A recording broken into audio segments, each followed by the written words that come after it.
Friday arrived with a big development in special counsel Robert Mueller's investigation into possible Trump campaign collusion with the Russians and obstruction of justice, as Michael Flynn pleaded guilty to lying to the FBI and said he's cooperating with Mueller.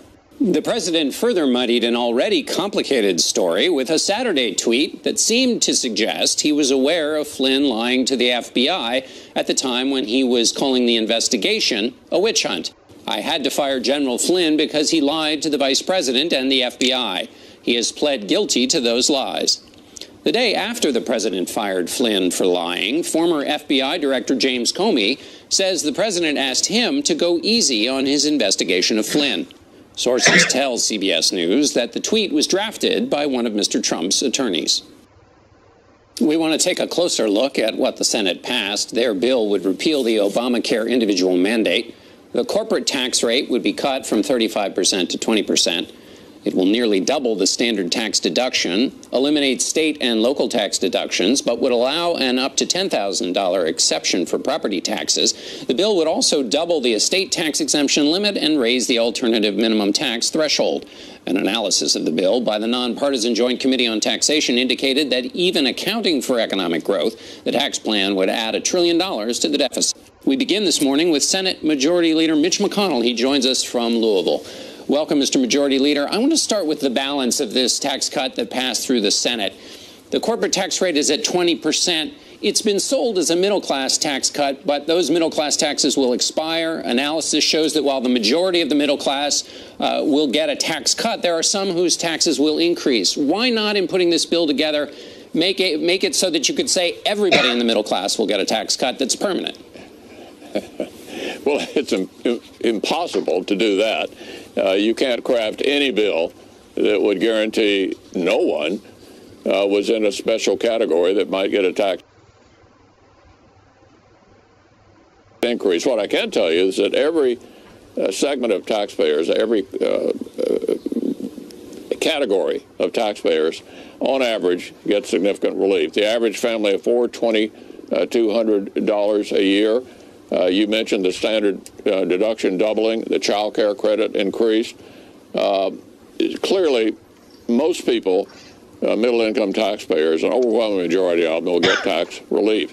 And because of the business tax changes, it's much less likely that the job they currently have is going to end up in another country, because we are clearly uncompetitive in the global economy with the current tax rates. But John, I think this, coupled with the regulatory relief the administration's been providing, are the reasons the economy is beginning to pick up. Consumer confidence is up. I don't want to read too much into quarterly growth rates, but we've had two quarterly growth rates in a row of 3% growth. I think this is going to get the country growing again. But on the question of the middle class, there would be a way to craft it so that the number of people who might get a tax increase would be pretty small. And there were Republican efforts to expand the earned income tax credit, to make the child tax credit more robust, to lower the rates for people at the lower end. Those were all Republican efforts that didn't get much energy, whereas the energy on the corporate tax rate was always, it's going to be 20%, and nobody's tinkering with that. So just in terms of where the emphasis was on the work, there's much more work that could have been done on the middle class and lower income question than was really done in crafting this bill. Well, the question is whether you're getting tax relief. And of course, people on the lower end don't provide a huge percentage of the revenue that we raise through taxation. But what people want is, am I going to get some relief myself? Answer, overwhelmingly likely to. And is my job likely to continue to be in the United States? And are we going to have a growing economy so my children will be able to realize the same goals and aspirations that I want them to have? I think that, and this is designed to get the economy growing. We didn't have a single year of 3% growth during all of the Obama years. We were clearly underperforming. You have to ask the question, why? Yeah. Combination of overregulation and a lousy tax code. I think the question was about really the winners and losers, but let's move on to the question of process, because the Democrats, of course, have made a lot of complaints about process. You said on Friday night, you complain about process when you're losing. And the Senate process might seem like something that's not important to people, but you wrote a book called The Long Game in which you talk a lot about the process. You say, in fact, it's what's at the heart of the Senate and why it's a different institution.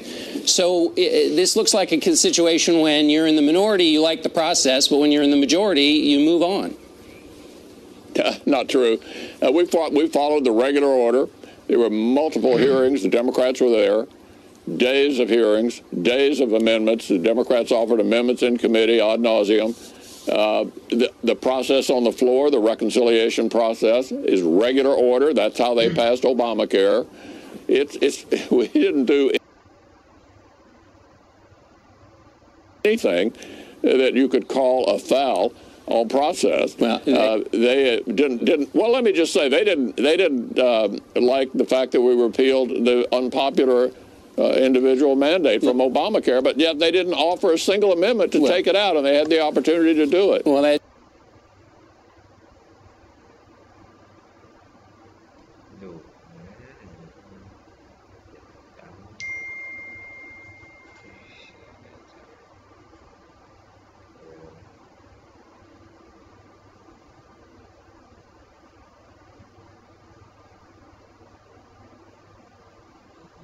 25 days of debate on Obamacare, and you said the process at the time was arrogant and that they were pushing an unpopular bill through. This bill is unpopular. Why isn't it the same thing? Well, we'll see how unpopular it is when people start noticing they're paying less in taxes, the economy's growing, there are more jobs and opportunity. Look, we have a very different, it was pretty clear during this debate, we have a very different view of what America ought to look like. Our Democratic friends apparently are quite content with slow growth and little opportunity to improve your condition. We think we need to jumpstart the economy and provide more jobs and opportunity for the American people. Well, one of us is going to be proven wrong here over a period of time. Let me ask you about Roy Moore.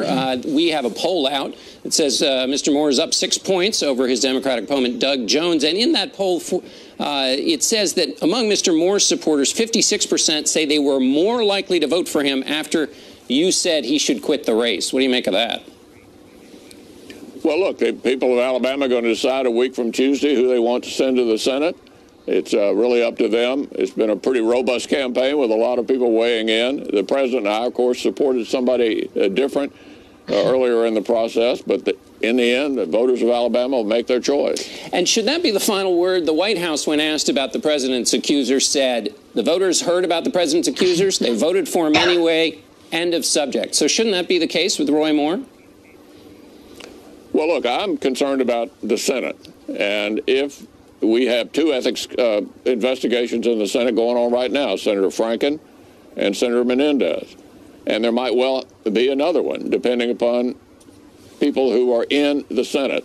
And it'll be up to the people of Alabama to make this decision, and we'll swear in whoever's elected and see where we are at that particular point. In the past, you've supported Ethics Committee determinations of the case of Senator Vitter that said basically behavior before he got to the Senate was not germane in terms of punishing him as a senator. That would seem to cover Roy Moore, in which case, what's the Senate Ethics Committee got to look into?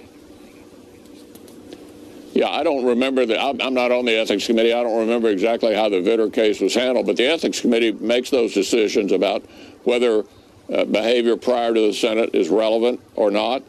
They'll decide the parameters, if you will, of their jurisdiction.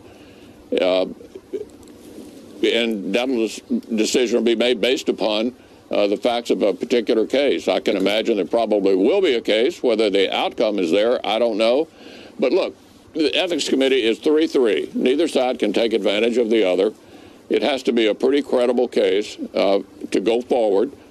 In other words, at least one member of the other party would have to decide that the case was worth pursuing. All of that will be considered by the committee if they have a member of the Senate that they think has a case that ought to come before them. All right, Majority Leader Mitch McConnell, thanks so much for being with us.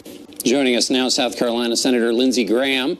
Congratulations, Senator, on Clemson's big win the other Tigers. night. Number one. Let me pick up on something we were just talking about with the majority leader, which is on Roy Moore. The majority leader said voters of Alabama are going to decide. That seems like there's a new standard. Basically, if it happened before you got into the Senate, the voters will decide. That means it sounds like he's going to be a senator. I think the body can regulate itself. You know, at the end of the day, when he comes to the Senate, if he does, I think an investigation, an ethics investigation would be a smart thing to do.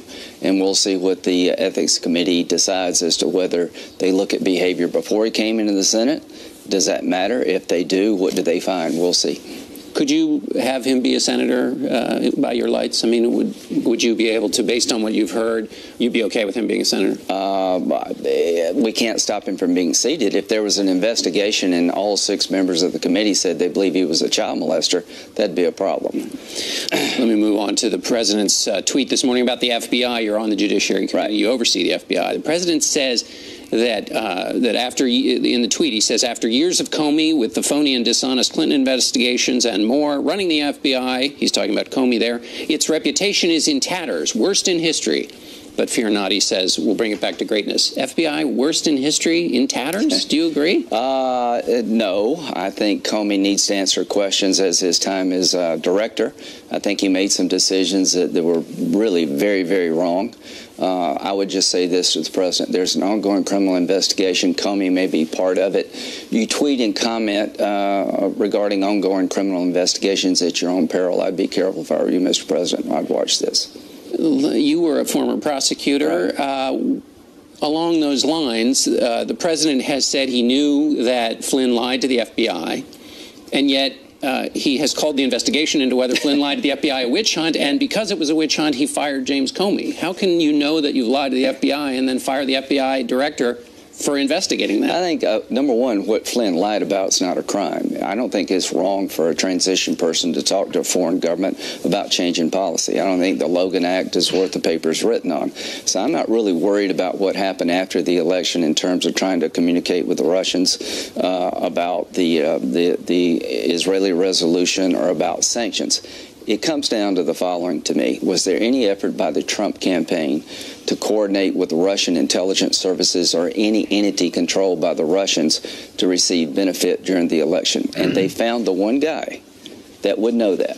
Let me ask you, though, on that question of obstruction, because that's the other thing that's a part of this issue. And if you know he lied to the FBI, how can you say an investigation into whether he lied to the FBI is a witch hunt that Comey should be fired for carrying out? Apparently, this statement is that by the president's lawyer. Yeah. He says, I didn't know. I mean, he wasn't in on the interview. He did know that he lied to the vice president. The vice president was very upset. He took action. To me, that's not the issue. Here's the issue, from my point of view.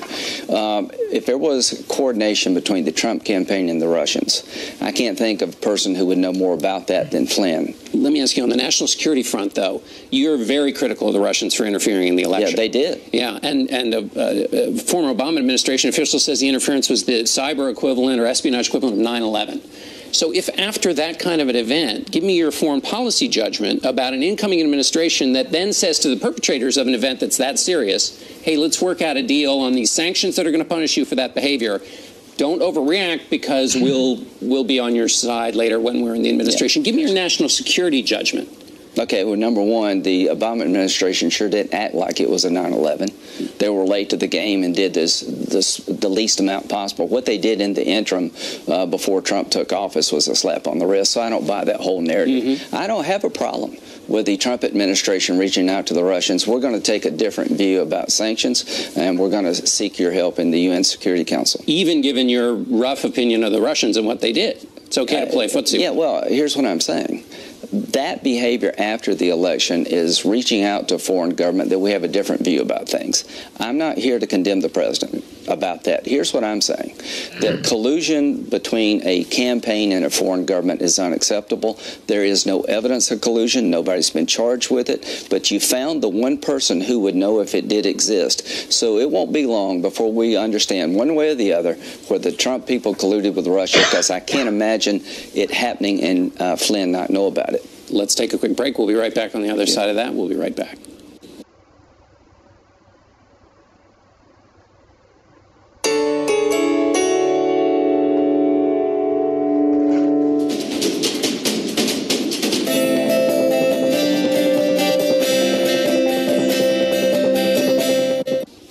back with Senator Lindsey Graham. Senator, before we get to North Korea, one more question on this investigation. The New York Times reported this week the president had made some calls up to the Hill about these investigations into Russian interference. Was that appropriate for him to make those phone calls? I don't know what the content was, but he's never asked me to stop an investigation. Yeah, it would be inappropriate for the president to say, stop the investigation. It's not inappropriate to have a discussion in general. Again, I just want people to understand, Mike Flynn would know if there was collusion, in my view, between the Trump campaign and the Russians. There's no evidence of collusion yet. Nobody's been charged with collusion. The Manafort lawyers said there was no collusion. But if there was, Flynn would know, and we're going to know pretty soon one way or the other. But on the larger question, you're not saying it's only about collusion, because there is this obstruction of justice question, which is quite important, and lying to the FBI. A completely different, but that's not my focus right now. Sure, I understand. Yeah. But I'm saying in general, that's not, absolutely. We don't want to overlook that. North Korea. Where are we with North Korea right now? We're getting close to military conflict because North Korea is marching toward marrying up the technology of an ICBM with a nuclear weapon on top that can not only get to America but deliver the weapon. We're running out of time. McMaster said that yesterday. I'm going to urge the Pentagon not to send any more dependents to South Korea. South Korea should be an unaccompanied tour. It's crazy to send spouses and children to South Korea given the provocation of North Korea. So I want them to stop sending dependents, and I think it's now time to start moving American dependents out of South Korea. How close? You say we're getting close to military confrontation. What are we talking about here? The intelligence community can tell you that better than I can, but I had an extensive discussion with the administration about this topic. The policy of the Trump administration is to deny North Korea the capability to hit America with a nuclear-tipped missile, not to contain it. Denial means preemptive war as a last resort. That preemption is becoming more likely as their technology matures. Every missile test, every underground test of a nuclear weapon means the marriage is more likely. I think we're really running out of time.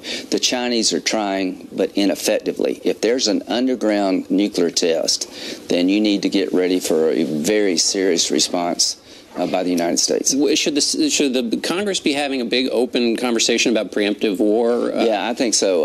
I think the president, as inherent authority as commander-in-chief, has the ability to strike North Korea to protect the American homeland. But this discussion needs to happen among ourselves.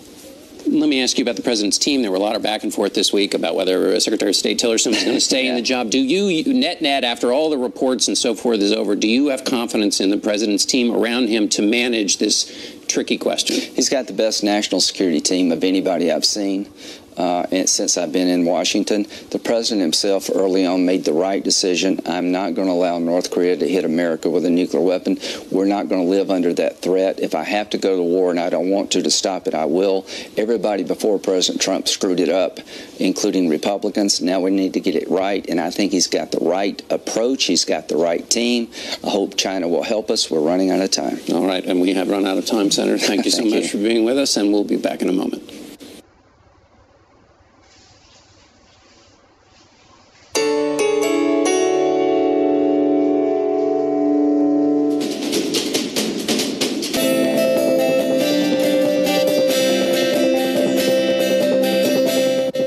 Joining us now is independent Maine Senator Angus King. Welcome, Senator. Mitch McConnell, Majority Leader, says regular order was followed on this tax bill. What's your response? If that was regular order, I'd hate to see something else. This is the bill. I brought it.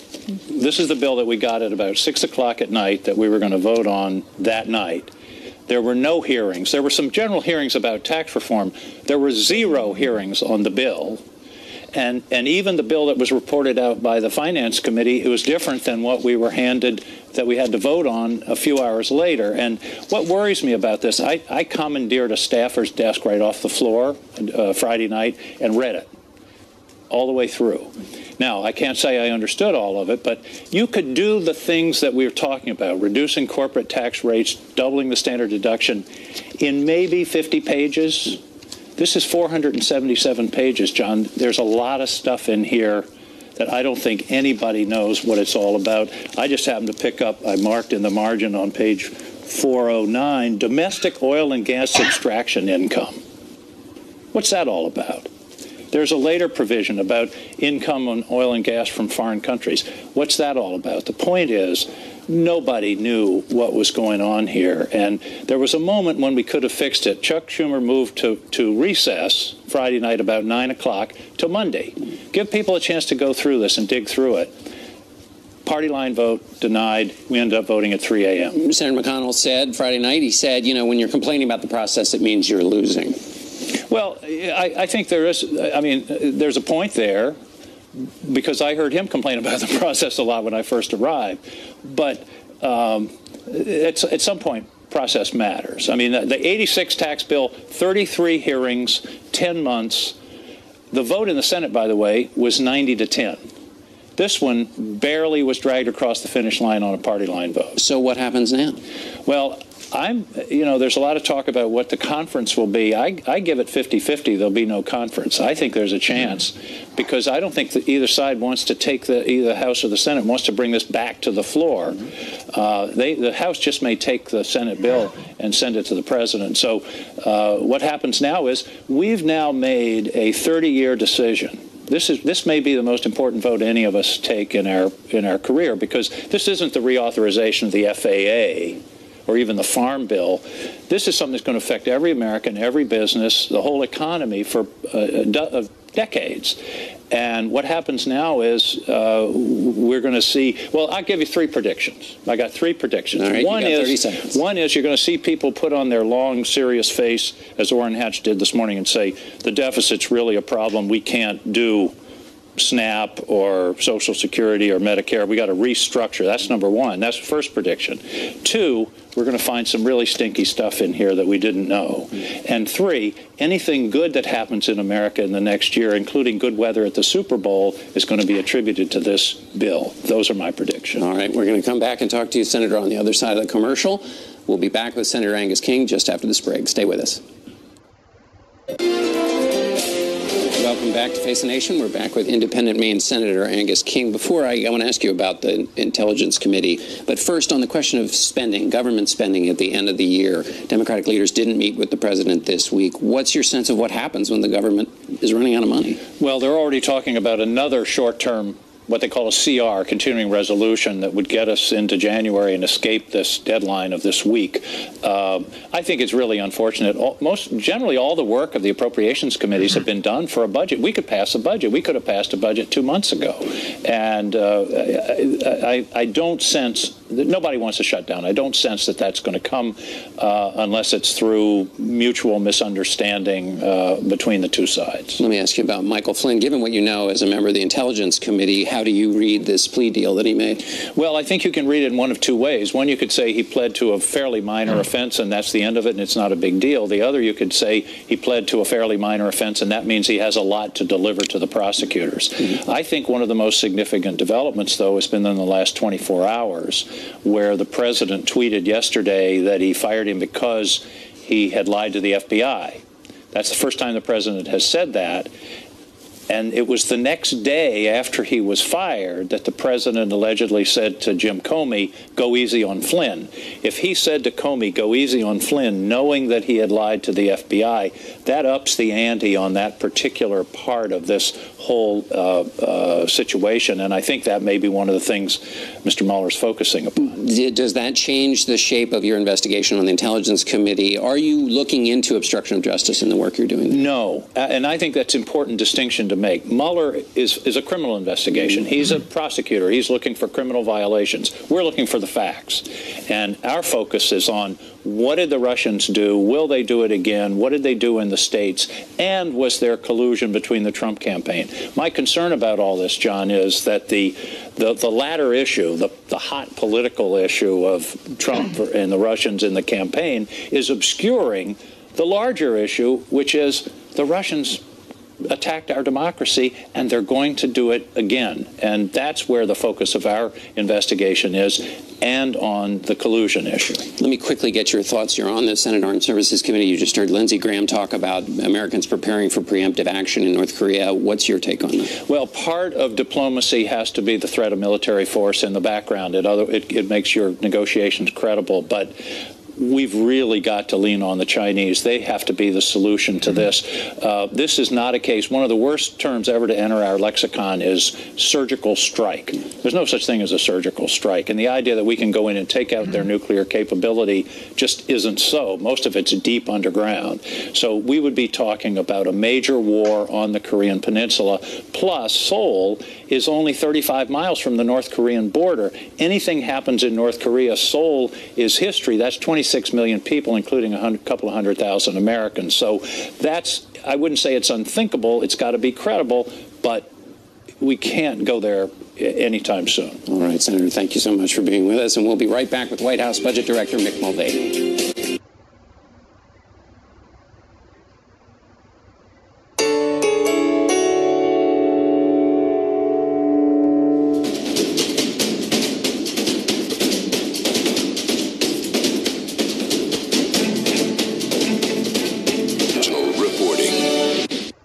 And we're back with White House Budget Director Mick Mulvaney.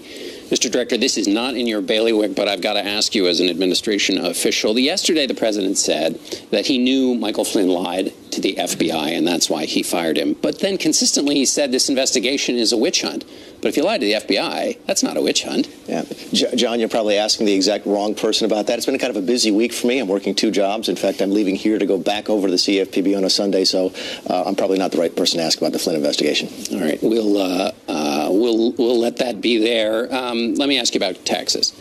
The president said that he might be okay with a 22% corporate rate instead of a 20% corporate rate. Is that right? And why the change? I don't think it's a change. I think what you heard the president say is, look, we're very close to the finish line. You know, he's wanted a 15% rate from the very beginning. That moved to a 20% rate as part of the discussion. My understanding is that the Senate has a 20% rate now. The House has a 20% rate now. We're happy with both of those numbers. If something small happens in conference that gets us across the finish line, we'll look at it on a case-by-case basis. But I don't think you're seeing any significant change in our position on the corporate taxes. One of the goals for this tax cut plan was it was going to make taxes less complicated. Taxes are not going to be less complicated if this passes. They will be for ordinary people. For ordinary Americans, they will be. For small businesses, they're still going to be fairly complex, but they always were. You know when you sign up to be a pass-through entity that your life is going to be fairly complicated for taxes, but for ordinary folks, it will be. But for conservatives who wanted to shrink the IRS is going to have to get bigger to watch all of these new tax regulations, because if you don't, you're not going to squeeze the revenue out that you need to keep the budget more in balance than it would be. Keep in mind, there's not a lot of new regulations. Yeah, you're going to change the way we treat, again, pass-through entities, but a lot of the deductions are gone. A lot of the loopholes, again, one person's loopholes, another person's deduction, those are gone. So there is still some simplification. So I don't think, you're not going to see a dramatic increase in the size of the IRS in order to administer this law. Let me ask you about carried interest. You and I have talked about this. The president said the loophole that exists allows people to get away with murder, hedge fund managers and so forth. There have been tweaks in that, but not material changes. Why was that something that couldn't get through, given what the president said, which is that these people who benefit from that loophole are getting away with murder? Yeah, go back to the very beginning, and I've talked about this before. We laid out some principles at the White House. The principle was ordinary families would pay less, and it would be simpler for them to pay, and the corporate rate would come down.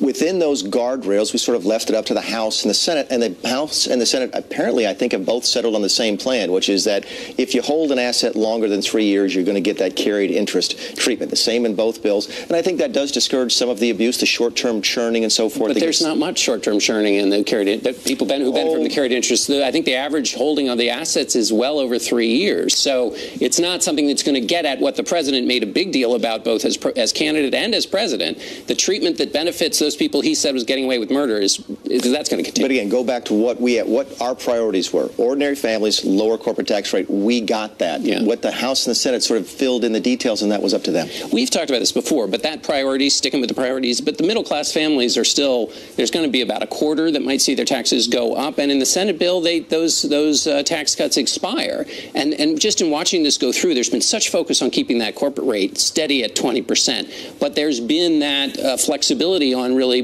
being able to say what you started being able to say at the beginning of this, which is that everybody in the middle class will get a tax cut. I'm not sure where the quarter number comes from, but let's talk about the expiration. Who deduct, who don't take the standard deduction, who itemize, those are the ones who might see their taxes go up. Right, but keep in mind also we're doubling the size of the standard deduction, so the number of people who will otherwise itemize will go down dramatically. But anyway, come to this issue of this expiration. We'll call it what it is. It's gaming the system. The Senate rules are so bizarre and so arcane that you have to sort of horseshoe a bill into that Senate reconciliation process, which is why they're supposedly these rates are going to expire after 5 years. The Bush tax cuts were the same way, and most of them didn't expire. We've said before, we say again, if it's good policy, it'll be permanent. If it's bad policy, it'll be temporary. Gaming the system seems like a dangerous place to be when you're passing legislation. Well, they did it for health care. They did. Anytime you want to get something through the Senate on 50 votes, you have to sort of. I know, but do you want to repeat the mistakes of the other team that you were so unhappy about? Do you want to repeat those mistakes yourself when you're in charge? What I'd rather do is change the rules so that ordinary legislation can be considered on an ordinary basis, and you're not sitting there forcing policy into procedure. You shouldn't let procedure dictate what your policy is, which is exactly what you have to do because of these rules. Yeah, although people would say those procedures help keep the deficit problem going down. But let me ask you about the shutdown, which might be coming. Governments run out of money. Democrats wouldn't meet with the president. What's the status of things? Oh, it's funny to see it now that the Republicans are in charge. I think there's a group of right-wingers in the House who say they want to shut the government down. There's a group of Democrats who want to shut the government down over DACA, and there's a group of lawmakers from some of the hurricane states who want to shut the government down until they get what they want.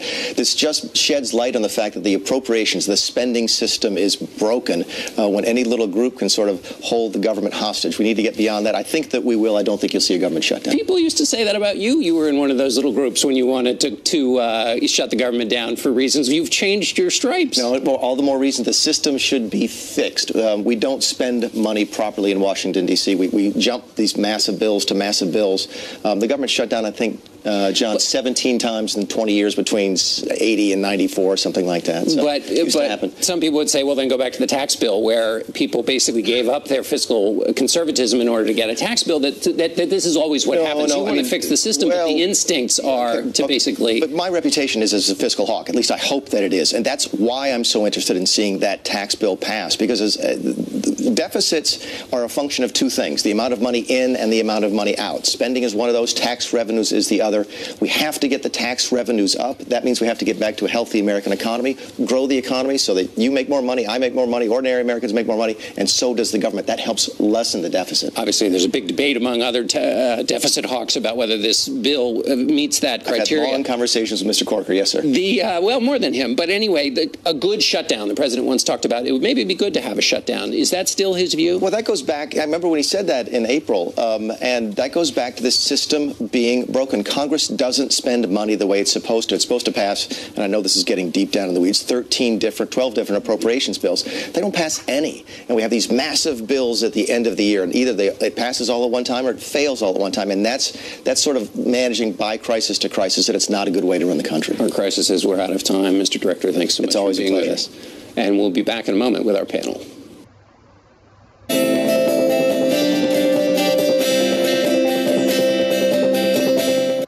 For some analysis on this very busy week, we turn to our political panel.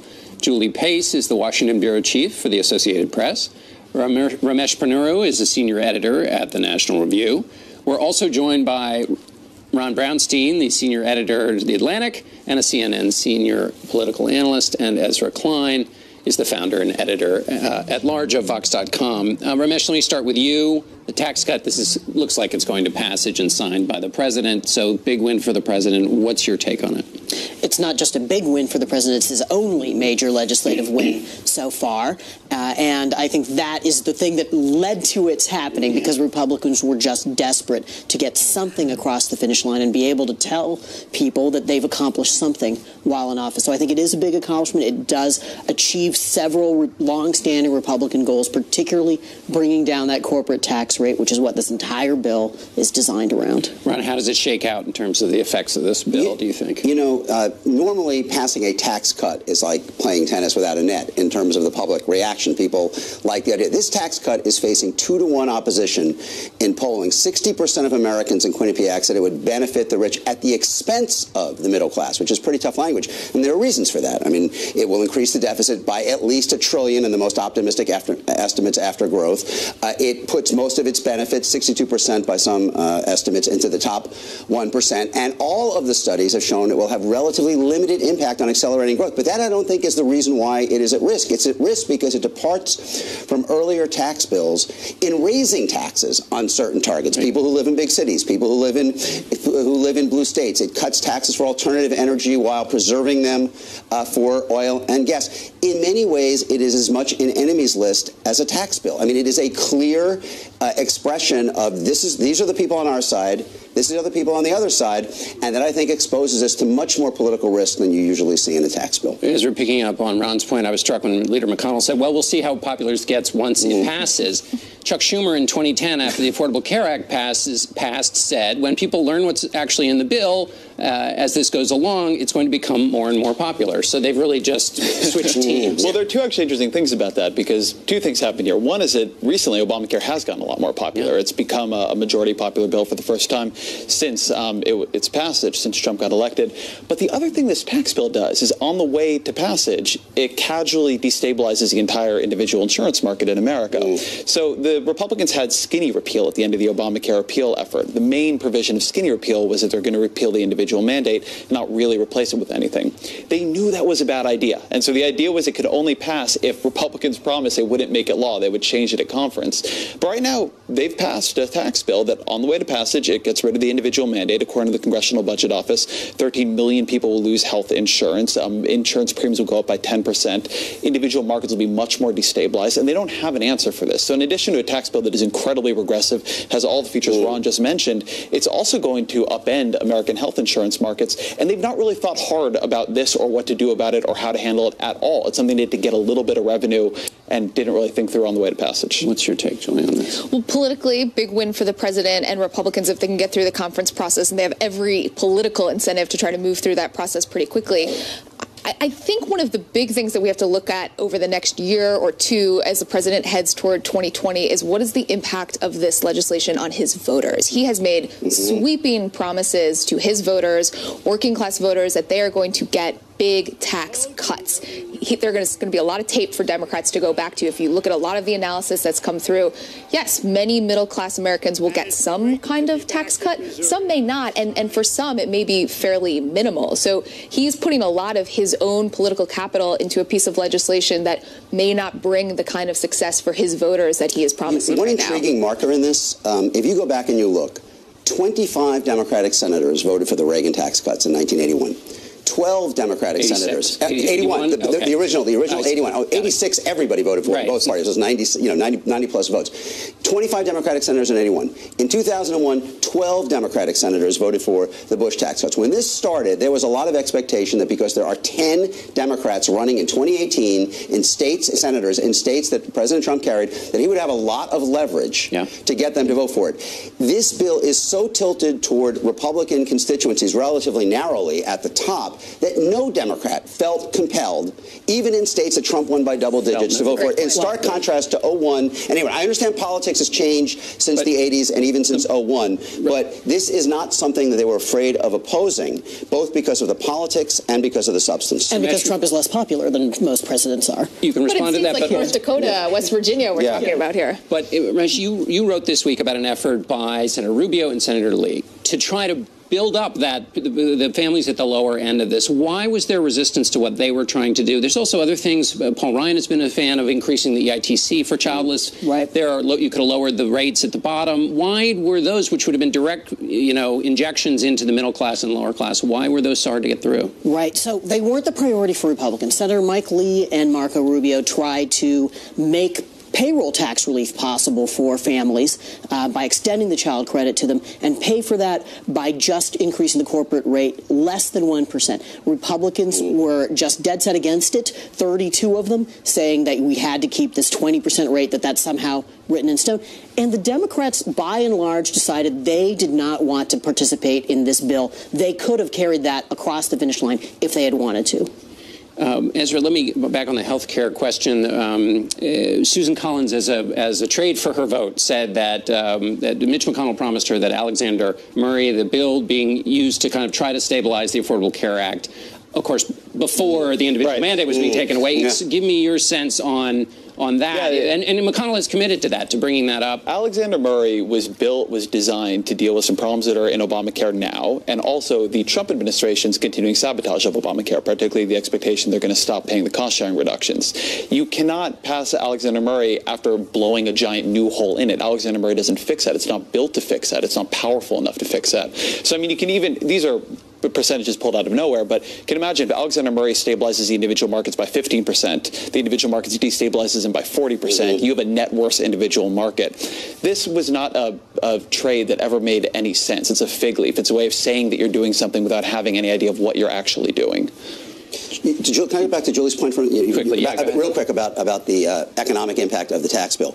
I mean, essentially, you have a Republican coalition now that depends largely on the votes of blue-collar, lower middle-income whites, and who Trump is speaking to very powerfully on a cultural basis. But you have a tax bill that tilts even more toward the top 1% than the Bush tax cut, gave about a quarter of its benefits. This is about 3/5. And the question is, can they hold those blue-collar voters? Well, one way they're doing it is by ramping up, even relative to Bush or Reagan, the cultural antagonism and even the kind of overt kind of racial element in the message. The problem they're getting is that that's pushing away more people at the top. And if you had to predict for 2018 what's a bigger risk, blue-collar people thinking they violated their interests or white-collar people thinking they're violating their values, I'm betting on the latter. That's what we saw in Virginia. That's what we're seeing in Alabama. And the blue-collar side is holding so far for the Republicans. But the tax bill does reduce taxes on average, including for blue-collar people. The question is, are they going to be upset that other people get a bigger tax cut than they do? And my guess is that until that expires, right? You know what? A lot of upper middle class people the people who are recoiling from Trump on cultural grounds will also face higher taxes in blue states. And there are still a lot of Republicans in Southern California, New York, New Jersey, Northern Virginia, suburbs of Minneapolis, and Chicago who will be at risk in this bill from voters who are readily pulling away from them on the cultural and racial grounds. All right, let's switch here to Julie. Let's switch to Michael Flynn. What do we make of this? I mean, obviously it's a big deal. What's your take on it? It's a huge deal. And the White House is leaning hard on this idea that in the actual court documents that came out at the end of the week, there is no evidence of collusion between the Trump campaign and Russia. That is true based on what is in the court documents. But I think Senator Graham made a good point. If that is Mueller's aim, to see if that collusion existed, he now has the witness a cooperating witness that he needs. Michael Flynn was by Trump's side throughout the campaign. He was flying on Trump's plane with him. He was with him behind the scenes. He was a major player in terms of their formation of policy, such as it was. And I think the other thing that is significant about the court documents is that it undermines the entire White House argument about why Flynn was fired. They said Flynn was fired essentially because he was freelancing in his conversations with the Russian ambassador. He lied to Mike Pence about it, and he did this on his own. Those court documents say that he was actually in direct conversations with Jared Kushner and with KT McFarland, who was part of a larger group, talking about conversations they were going to have with the Russians. We haven't heard a good explanation from the White House about that right now, but it's very clear that Flynn was not the only person during the transition who was aware that they were going to be talking policy with Russian officials. Transition policy. To make one just big point about this, if you just step back from Flynn, from Manitos, from everything we're hearing from the meetings at Sessions forgot, all the times Kushner lied on his security clearances, there's a lot being forgotten about, lied about, misrepresented, for it all to be innocent. I mean, there's some, but we don't know the whole story yet.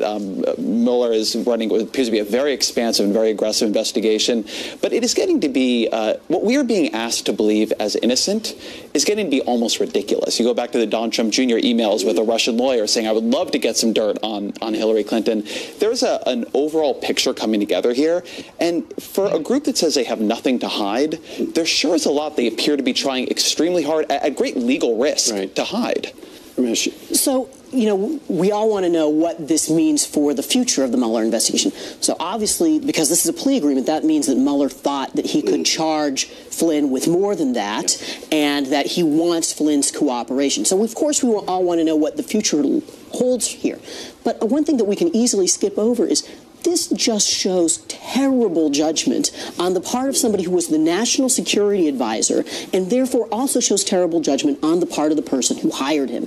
The administration's sending out these press releases where they say, oh, this was an Obama guy, Flynn. And, of course, Flynn did work in the Obama administration, but the Obama administration warned the Trump people not to hire him. They went ahead anyway, and it really just shows, again, abysmal judgment from a president who always said he was going to surround himself with the best people. One thing we know about the special counsel is he does not give out hall passes easily. There was a lot he could have charged Michael Flynn with that he did not charge him with. And the assumption has to be there's a reason why they made that call. The other thing we know about the special counsel, there's a lot we know, there's a lot we don't know. They know a lot more than we do. They may know a lot more than the people they're interviewing do. And I think that limits our ability to truly understand where this is going, except every indication is that this is a very serious, aggressive, and comprehensive investigation. All right, we're going to have to end it there. Thanks to all of you, and we'll be right back in a moment.